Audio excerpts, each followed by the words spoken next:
Welcome back to River City Live. We are joined by Coach Pat Hannigan of Jacksonville Fitness Academy to talk about a subject that sounds, it might kind of sound ethereal, I guess, self-sabotage, and how can it relate to not just working out, but other things in our life. But we all do it all the time, don't we? Oh, absolutely. It's like the most important battle and the first battle you face every day. It's like you versus you in your head. And if you can overcome that the rest of the day, or even if you take a big picture, your fitness goals become easier just by overcoming that little bit of resistance that you make for yourself. Well, that's interesting because you went right to the mental side of it right away, right? Because I was thinking more of the physical side of self-sabotage, but you have to have your mind right before you even walk into that gym or wherever it is you work at. Oh, absolutely. And you notice, I've been doing this for quite a long time, hence the grays in my hair. But you notice like three real main ways that people self-sabotage, and it is that combination of physical and mental. There's procrastination, so they think they're gonna go to the gym and then something magically comes up every day. Okay. There's that sense of like defeatism, or like, I'm gonna fail, so why should I even bother trying? Which also bleeds into, I need to get in shape to go to the gym. And then there's just overthinking it, which, we all do to a certain extent. I know we've talked about that before once or twice, where you just let every possibility run wild in your head, and they're all really a symptom of some sort of anxiety. Right.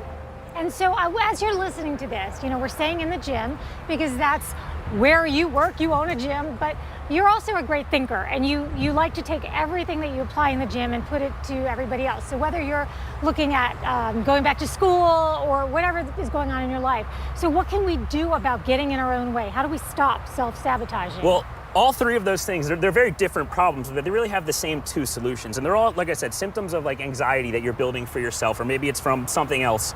But the only way to combat anxiety is to take action. So you need to come up with routines and or rituals to allow yourself to easily take action, to kind of let your routine override that resistance in your head, so you can just take action and be consistent with it. And the second is to be very wary of your environment. And bleeding into the gym, a very physical thing, a lot of ways that people self-sabotage themselves is kind of, they want to get in shape, but they don't clean up like their kitchen at home. So they still have the junk food, they still go buy the Oreos. And as soon as they see that willpower goes away. Willpower is clinically proven to be a diminishing resource. We don't have these great stores of it. So you have to set up your environment to allow yourself the best chance of success. And that will actually help you to focus. And really that's what we're talking about here, right? So get rid of those distractions, have that goal, and almost in a way simplify it.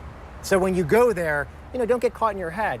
Start lifting or start running. Like let's start the process. Absolutely. It's everyone wants to be perfect every time they do everything, especially in the gym nowadays. But an imperfect plan with perfect consistency is going to be the perfect plan with marginal consistency 100% of the time. So as long as you go, as long as you put forth effort, you're going to get where you want to go. It's never going to be as quick as we want it to be, but as long as you can get over that initial hump, that initial anxiety, and get yourself going and remain consistent with it, you're going to get where you want to go. So what do you say to that person who says, I just can't do that? I went to the gym last week 3 times and I'm too sore and I don't want to go back. What do you say to somebody like that? They're just getting in their own head. They're like, I don't want to be sore. I don't want to do this.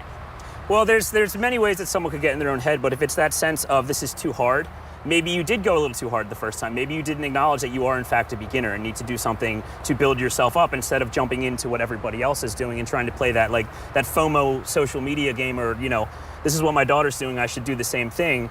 You need to find out where you are and find the appropriate steps to build you up to not only where you want to be, but every step in between there. It's a staircase and you can't skip steps. I think another part of that too is variety with your workouts. I know you're great about that. Eden, you are always singing his praises, where you might not like certain things, but I guarantee there's some type of modifier you could do or a variation where you're still working out the same muscle groups, but it might be more fun to that individual. Oh, absolutely. There's an endless array of exercises you can do for any purpose at all. Whether it's, you think you have to bench press to get a big chest, not the case at all. You don't have to squat to get big legs. There's about 17 different variations that I could list off the top of my head that will work that same area, the area that you're trying to build, to tone, but make it maybe less painful for your joints or just more enjoyable, which is a huge part of it, because if you're not having fun, you're not going to want to do it over and over again. You will not stick with it. Exactly. Yeah.